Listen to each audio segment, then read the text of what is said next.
atrás todavía. Sí, sí, o sea, dijimos, en esta ocasión dijimos, va a haber más. Y efectivamente salieron más cosas. De eso queremos hablar, como hacer un recuento de todos los sucesos que han pasado después de Fiducia, como qué fue lo que hubo.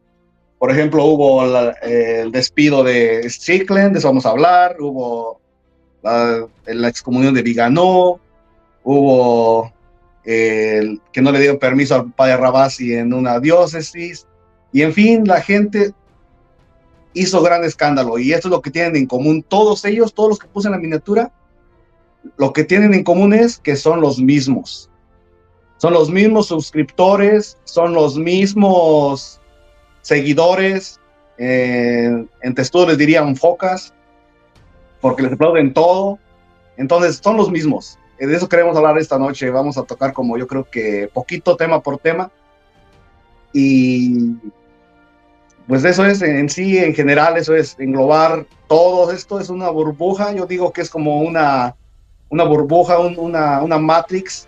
Los que no han visto la película de Matrix, Matrix es como munditos, como pequeños mundos. Entonces esto es como una Matrix, como un mundito. Entonces todos ellos pertenecen a la misma burbuja. Y todos ellos en cualquiera de estos temas, ahí están, y todos los suscriptores de ellos son los mismos, ahí están para dar la batalla contra la iglesia, aunque digan que no. ¿Algo que comentar, Lupo, sobre esto? Bueno, lo hemos comentado también para los que nos estén viendo. Yo mantengo una postura que he mantenido coherente durante los últimos años.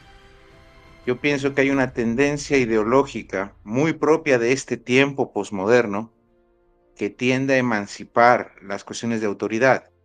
Y eso se va a reflejar de muchas formas.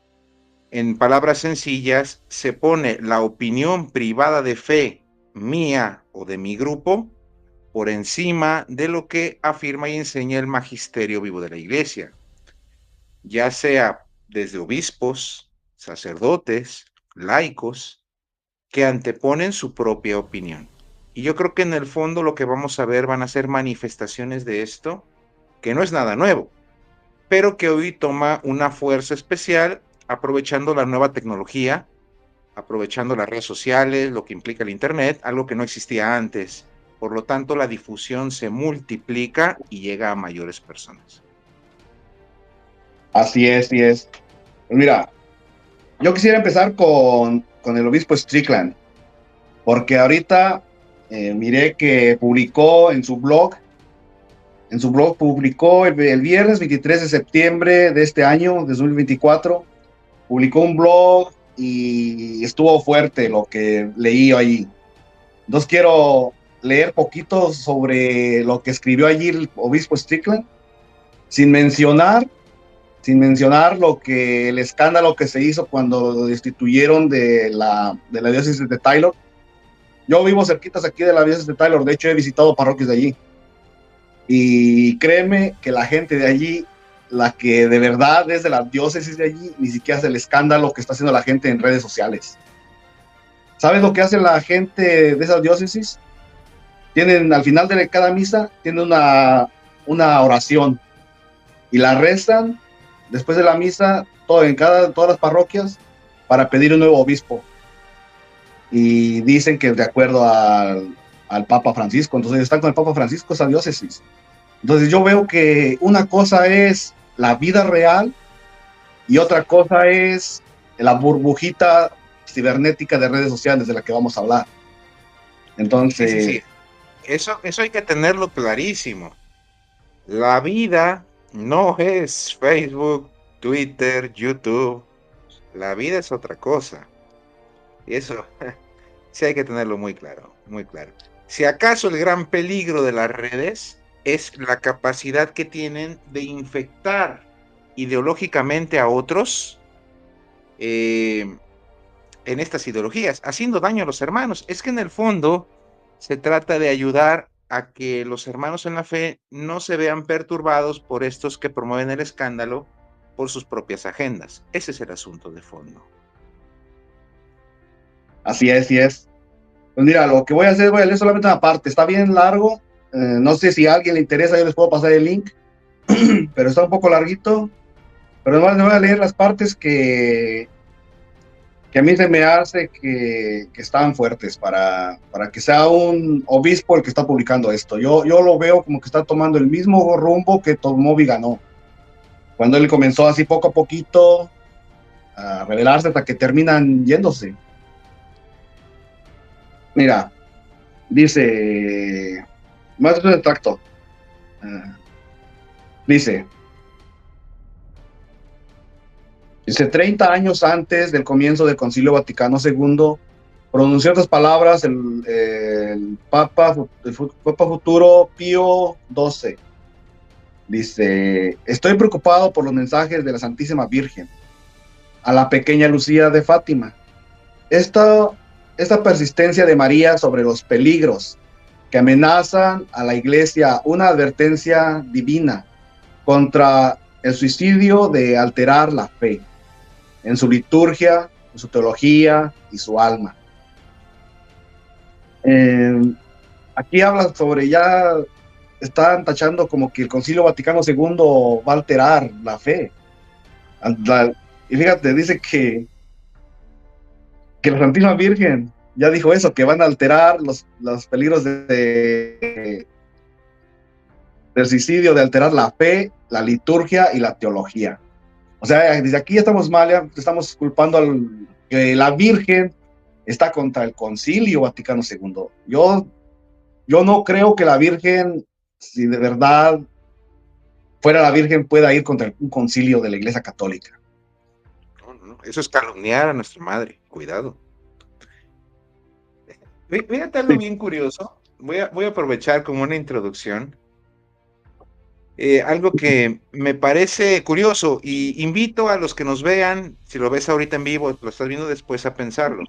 Citan, Fátima, citan la Nuestra Señora de Akita, obispo contra obispo, y mencionan el caos. Generalmente, los que utilizan la revelación privada para promover agendas de escándalo y todo ese tipo de cosas, ¿alguna vez se han puesto a pensar que esto de obispo contra obispo, de torcer la doctrina, de ser rebelde, no serán ellos mismos y su actitud lo que lo logran? Fíjense qué curioso.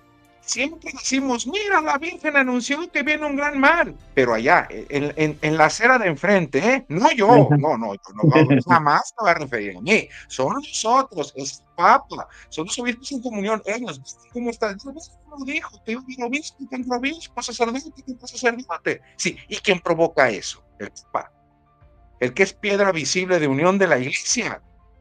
O tú y tu agenda ideológica que después le achacas a otros. Antes de estar aventando esto de las revelaciones privadas por un simple criterio de prudencia, no vaya a ser que aquello que nuestra Santa Madre denuncia, seas tú. Es lo que tú creas que se está denunciando. Nada más como criterio de inicio. Porque somos bien buenos para echar culpa al de enfrente y no ver la cola que tenemos atrás. Así es. Ellos siempre se pintan que son los buenos. Y el Papa y el Magisterio Vivo son los malos. Pero mira, en otro párrafo dice esto. Dice, de hecho, estas fueron las palabras proféticas, ya que desde el Concilio Vaticano II hemos visto un intento de, entre comillas, actualizar la fe. Dice, alejando a la Iglesia del depósito de la fe. Fíjate nomás, alejando a la Iglesia. ¿De parte de quién? Porque mira, el asunto del concilio, yo no voy a negar que hay corrientes ideológicas al interior de la Iglesia que intentaron imponer o intentan imponer sus agendas. ¿Hay un progresismo deconstructivo que busca esto? Sí lo hay. Sobre todo porque el progresismo de ruptura, en el fondo, antepone al evangelio la hegemonía de la cultura dominante contemporánea. Luego entonces lo que están siguiendo realmente es la cultura y el evangelio adaptarse a la cultura. Es una rebelión contra el Papa.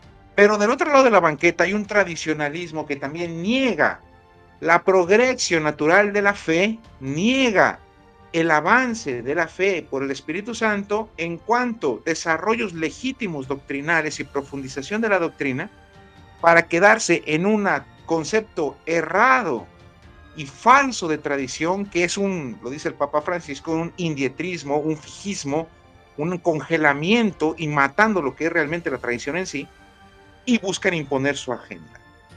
En el fondo, rebelión. Hay rebelión de un lado, hay rebelión de la otra. Y ambos apuntan los cañones de la rebelión ¿contra quién? Contra el Papa. El progresista acusa al Papa, el tradicionalista acusa al Papa. Y mutuamente, tanto el progresista como el tradicionalista son funcionales unos a otros. Entonces, sí, si me dice, Monseñor Strickland, que hay un intento de cambiar la fe, sí, sí la hay, pero la hay del tradicionalismo y la hay del progresismo. ¿Por qué? Un ejemplo. Monseñor Lefebvre decía, nosotros somos como los católicos de 1963, 1964, la fe de siempre. Y yo pregunto, ¿desde cuándo la fe de siempre consistió en darle de patadas al magisterio petrino, a rechazar concilios ecuménicos y a decir que la opinión subjetiva de mi líder, mía personal o de mi grupo, estaba por encima del magisterio vivo de la iglesia? Si un católico auténtico de esas fechas te escucha, te da una patada en el trasero. O sea, ¿de qué estamos hablando? Ya hay una tergiversación eclesiológica. No es la fe de siempre. Es una fe torcida que aparenta ser tradicional. Este es el problema de fondo. Y del otro lado igual. Entonces, mucho cuidado con esta propaganda, porque tirarle al concilio, bueno, esto empezó Monseñor Lefebvre, aunque no el único, es un caballito de batalla para luego justificar lo que sea, y no acaban bien. Y esto Strickland tiene que entenderlo. No acabó bien Lefebvre, que atacó el concilio. No acabó bien Viganó, que atacó el concilio. Y él va por ese camino. Así es, yo siempre he dicho que la iglesia, lo que es el Papa, el magisterio vivo ahorita están batallando con los dos. Están batallando con los tradirupturistas y están batallando también con los progresistas. O sea, está en medio. La pelea, yo el otro día dije esa analogía. También hay como dos tipos de borrachos peleándose entre ellos y quieren meter a la iglesia. Lo mismo está pasando ahí, se cuenta. Hay una pelea y quieren meter a la iglesia en medio, al Papa, y al final de cuentas el golpeado sale el Papa, porque le echan la culpa tanto uno como el otro. Pero mira, deja seguir leyendo lo que dice. Dice, intento de actualizar el depósito de la fe, que no puede ser cambiado o enmendado. Es fácil de entender por qué la revelación del tercer secreto de Fátima iba a ocurrir en 1960 y por qué fue suprimida por aquellos que intentaron la intención de cambiarlo. Dice que no podía ser cambiado. El cardenal Ratzinger, antes de convertirse en Papa Benedicto XVI, declaró que el tercer secreto de Fátima trazó un paralelo con el mensaje de Akita. No, perdón, el de Akita con un paralelo con el de Fátima. Y el mensaje, el cardenal Mario Luigi Capì dice que había leído el tercer secreto de Fátima, declaró que la Virgen había dicho que la apostasía comenzaría desde arriba. El Padre Pío habló sobre una iglesia falsa y una gran apostasía que ocurrió después de 1960 con respecto al tercer secreto. Sin embargo, cuando el supuesto tercer secreto de Fátima fue lanzado en el año 2000, no dijo nada sobre estas cosas. O sea, aquí está hablando sobre que va a haber una gran apostasía y va a haber una falsa iglesia. Y allí obviamente está poniendo que esa falsa iglesia ahí es donde está el Papa Francisco. Más adelante se los voy a leer, pero ¿qué quieres comentar aquí sobre este pedacito, Lupo? Bueno, qué bueno que se dé cuenta que va a haber una apostasía. Yo ya lo sé desde San Pablo. O sea, bueno, desde San Pablo hablaba de una apostasía. ¿Y qué es la apostasía? En el fondo, la apostasía es el abandono de la fe auténtica. Sin embargo, principio católico. Es que fíjate, hermano Eric, sin el afán de ser pretencioso, es penoso, muy penoso, tener que explicarle a un señor obispo un principio eclesiológico básico, un principio dogmático básico. La iglesia es indefectible en la fe. El magisterio vivo de la iglesia es siempre confiable y en algunas circunstancias infalible. Si va a haber una apostasía en la iglesia, y la va a haber porque está en la revelación, no vendrá, ojo, no vendrá del magisterio vivo de la iglesia, porque eso sería poner en contraposición la misma revelación pública. Jamás la iglesia ha creído que un movimiento de apostasía vendría precisamente del magisterio vivo. Esto es el Papa en el ejercicio de su magisterio y los obispos en comunión. Decir o sugerir, porque esto es algo que me da mucha tristeza de Monseñor Strickland. Lanza dardos venenosos y oculta la mano, la oculta, lanza el golpe y oculta. O sea, pero esto no lo puede creer un obispo católico, y si lo dice, lamentable, lamentable. Es, por ejemplo, cuando Monseñor Strickland, en el sínodo de la sinodalidad, se atrevió a sacar una carta pública donde decía explícitamente que en el sínodo de la sinodalidad se iba a cambiar la doctrina y se iba a traicionar la fe. Y promovió eso desde el poder de su cargo, de su ministerio como obispo. ¿Y eso qué significa? Tal vez muchos católicos no se dieron cuenta, pero un sínodo no puede reformar nada. Un sínodo no puede cambiar nada. E incluso si algo pudiese hacer, tendría que hacerlo con explícita aprobación del Papa. Luego entonces, si un obispo me dice que en el sínodo se va a cambiar la fe, se va a traicionar la fe, lo que está diciendo tramposa, oculta y veladamente es que el traidor es el Papa, porque solo el Papa puede cambiar la fe. Esto que después lo disfrazan, ni siquiera tienen valor para decir lo que piensan abiertamente. Después lanzan el dado envenenado, lo disfrazan y meten la propaganda. Y después dicen, no, yo no hablé del Papa. Yo no dije al Papa, yo no mencioné al Papa. No vas a mencionarlo, por favor. Basta con decir que el sínodo va a traicionar la fe. ¿Y qué crees? Tú lo sabes, Monseñor Strickland, porque eres un señor obispo que tiene un mínimo de formación, y lo sabe prácticamente cualquier consagrado, que para que haya una traición en el sínodo como tú la pintaste, el traidor es el Papa. Porque así el sínodo, diga lo que diga, al final es un órgano consultivo. Un mismo concilio ecuménico es consultivo. Quien toma la decisión y bajo su autoridad magisterial es el Papa siempre. Y eso es algo que tener que explicárselo a un señor obispo es penoso, lo vuelvo a repetir. Y en el caso de Monseñor Strickland, lamentable. Sí, y eso sí, ahorita que mencionas eso de lo que dijo, también sin mencionar la vez que publicó supuestamente una carta de alguien más, pero él la estaba leyendo como dando una homilía, un discurso, no sé qué, donde estaba diciendo que la silla de Pedro estaba siendo usurpada. O sea, ni siquiera no estaba diciendo que esto es falso, nada, sino estaba leyéndola y replicándola. Y obviamente van a decir sus defensores, no, pero es que no estaba diciendo él que era de él esa carta.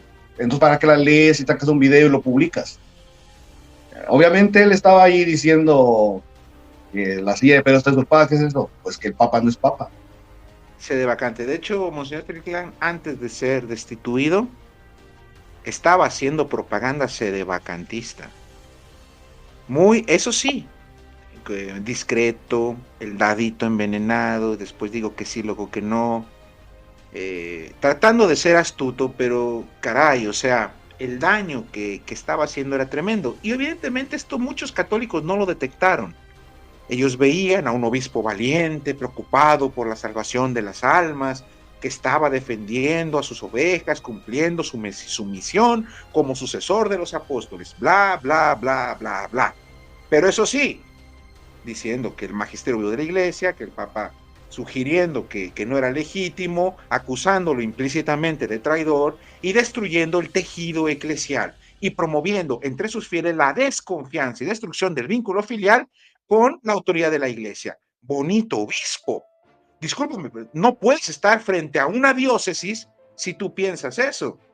El Papa hizo muy bien e hicieron muy bien en retirarlo, aunque pues su fandom, sus seguidores se hayan enojado. Claro, muchos de ellos no comprenden en el fondo lo terrible que está sucediendo. Y a esto que estás leyendo, pues las máscaras caen. Él se va a desmascarar tarde o temprano, como Viganó se desenmascaró también en su momento debido. Pero te dejo que la sigas leyendo para llegar a ese punto. Y antes de seguir leyendo, quiero mandar saludos aquí al público. Mira, tenemos a Leandro, saludos Leandro, a Carmen, a Yurani Juárez, saludos Yurani, a Mari, que dice que se va a dormir, saludos Mari, si ya te dormiste, pues ahí lo ves en repetido.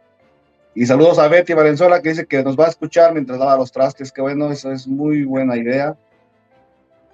Y el muerto, que por ahí ya llegó. Saludos, muerto. Pues mira, voy a seguir leyendo entonces, mira, porque No está... estaba muerto, andaba de parranda. Mira, este siguiente párrafo sí habla del Papa Francisco, para que no digan que no habla del Papa Francisco. O sea, estaba hablando de apostasía, que viene desde arriba, de una falsa iglesia, y ahora, ese fue el contexto, ahora sí va a mencionar al Papa, mira, dice. En el 2019, el Papa Francisco, cuando se le preguntó por qué Dios, entre comillas, permite tantas religiones en el mundo, respondió que hay muchas religiones, algunas nacen de la cultura, pero siempre miran al cielo, miran a Dios. Dijo que lo que Dios quiere es fraternidad entre nosotros. Y dijo, no debemos asustarnos, porque la diferencia Dios lo ha permitido.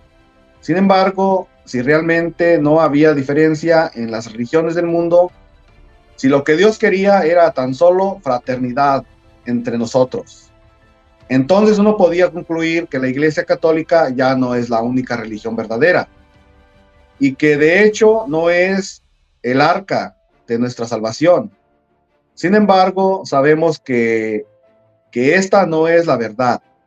Por lo tanto, debemos preocuparnos por las palabras reportadas de la Virgen acerca de una apostasía que comenzaría en la parte superior. ¿Ves? Te digo. Entonces, aquí está hablando de la apostasía, está hablando de, al Papa Francisco lo menciona, que el Papa Francisco por permitir la fraternidad con otras religiones, entonces está cumpliendo lo que la Virgen dijo. Entonces, en pocas palabras, está culpando al Papa de apóstata por estar haciendo fraternidad con otras religiones. Esto es tristísimo de Monseñor Strickland. O sea, él está diciendo que el Papa afirma o sugiere que todas las religiones son iguales, un relativismo religioso. ¿En dónde, Monseñor Strickland, el Papa sugiere eso? Siquiera lo sugiere. Si se refiere al acto de buscar la fraternidad universal, ¿qué es fraternidad? La hermandad, llevarnos bien. Claro, ese es un desarrollo que viene de los papas desde el siglo XX y significa simplemente la sana convivencia en los distintos ámbitos de la vida. ¿O usted qué quiere, Monseñor Strickland? ¿Quiere guerra? ¿Qué va a hacer, Monseñor Strickland, con la persona que no acepte ser católico? Le va a dar un latigazo, lo va a golpear. ¿Qué va a hacer? ¿Le va a imponer la fe? ¿Qué va a hacer? El Papa no está en contra de la evangelización. El Papa no está en contra de la iglesia que fundó Cristo como la única iglesia que fundó Cristo. El Papa está en perfecta comunión con lo que nos enseña Lumen Gentium del Concilio Vaticano II, que en el numeral 14 nos dice claramente que aquel que sabiendo que la iglesia católica fue fundada por Cristo y es necesaria para la salvación, aún así se negase a incorporarse o permanecer en ella, no se salva. No se salva. Directamente lo dice el concilio, lo dice la Lumen Gentium, que habla precisamente de la eclesiología católica. ¿De qué me está hablando, Monseñor Strickland? ¿Verdad que el Papa Él nunca... hace una quimera mental, Él nunca ha dicho que no hay diferencia entre religiones. Eso jamás lo he escuchado yo. Es que no, jamás. Es cierto, el Papa dijo, Dios permitió que hubiera muchas religiones. Sí, pero eso lo viene diciendo de San Pablo. Cuando hablaba de los paganos, decía San Pablo, Dios permitió que me buscaran, así entiendas, porque en el fondo no está lejos de cada uno de ellos. Se llama la tendencia al hombre de la religiosidad. O sea, es libre albedrío. Dios permitió esa búsqueda. Ahora hay una revelación, nosotros la conocemos, tenemos que anunciarla al mundo. Claro, pero el cómo es el punto. El cómo es el punto, el testimonio es el punto. No ha entendido nada del desarrollo eclesiológico desde el Concilio Vaticano hasta acá, que no traiciona la fe. Y al contrario, ¿qué daño hace al sugerir que el Papa, discúlpeme, pero está sugiriendo que el Papa es un apóstata? ¿Sí? Está diciendo que es un apóstata. Y si Monseñor Strickland ya se está atreviendo a decir que el Papa es la apostasía, es lo que está diciendo el Papa, entonces el Papa es un apóstata, el camino que siguió Viganó, pues ya no le queda tan lejos. Es el camino del cisma, y eso te va a conducir estas ideologías de tradición de ruptura, de falsa tradición. Y él, como obispo, es lamentable, porque va a engañar a muchos y va a jalar a muchos con él. No se vale. No se vale, Monseñor Strickland. Ojalá Dios le conceda la conversión. Dios le conceda no dejarse engañar por esto. Bájese de la fama de su propio ego y obedezca la legítima autoridad de la iglesia a la cual usted también está sometido. ¿Qué quiere que le diga, Monseñor Strickland? Sé que no va a ver esto, pero le va a llegar a muchos que sí lo leen. Espero que reflexionen. Sí, sí. Pero fíjate, dice, entonces uno podría concluir que la Iglesia Católica ya no es la única religión verdadera.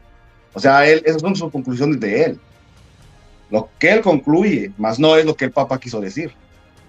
Es como sacan de contexto sus palabras. Nunca lo ha dicho. Es una locura. Es una locura. Es tergiversar las palabras del Papa a tal punto para imponer tu agenda y tus propios errores y taras mentales.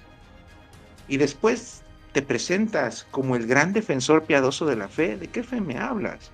Estás actuando como un Lutero, decía lo mismo Lutero, como un protestante, estás diciendo. El magisterio vivo de la iglesia no es confiable. Luego entonces yo tengo la revelación, yo solito llego a mi conclusión. Wow, bueno. Católico no es. Una eclesiología católica no es. Que me explique el qué es. Pues mira, entonces aquí podemos concluir que efectivamente, como dices, el Papa Francisco tenía razón en destituirlo, en quitarle la diócesis. ¿Cómo alguien que tiene esos pensamientos puede estar dirigiendo una diócesis? Es peligroso. No puede, no puede. No. ¿Y cómo lo defendieron? ¿Te acuerdas qué escandalazo hicieron todos estos de la burbuja que te mencioné? Todos estos mismos, tanto sus suscriptores como estos, todos indignados porque el Papa lo destituyó. Pues oye, ¿cómo no va a destituirlo? O sea, si piensa esto, y es lo que nosotros vemos que publica, más nosotros sabemos todo lo que hay detrás, porque hay mucho más. ¿Sabes qué es lo trágico? Lo trágico es que hay hermanos en la fe que hayan normalizado que esto es ser un buen católico. El atacar el magisterio, la autoridad, el tejido eclesial, que esto sea ser de buen católico. Que todo mundo sienta que tiene la verdad de la fe en su propio entendimiento y desdeñe el magisterio de la iglesia. Esta es la ideología. Esta es la futura herejía que en algún momento será condenada, una herejía eclesiológica que se está formando y que infecta a muchos. Esto es lo peligroso. Porque igual salió quien defendió a Viganó, o por lo menos trató de justificarlo, o justificar a Casanova. Ay, es que pobrecito, ¿por qué lo critican? Bueno, llegaremos a eso, pero, o sea, en el fondo es la normalización de la ruptura del tejido eclesial como si fuera deseable, bueno, piadoso, valiente, cuando es totalmente ir en contra de la voluntad de Cristo. Porque entonces, bueno, ellos que hablan tanto de modernismo, que el modernismo en una de sus manifestaciones más elocuentes significa negar la intervención de Dios en la historia, ellos al negar que el magisterio vivo de la iglesia tiene una asistencia especial de parte de Dios y que la iglesia es indefectible, caen en una versión de modernismo. Y el tradicionalismo desde este punto de vista es muy modernista también. Así es. Pues yo más digo que no sé si todos los que lo defendieron se pueden dar cuenta ahorita que estaban errados cuando lo defendían.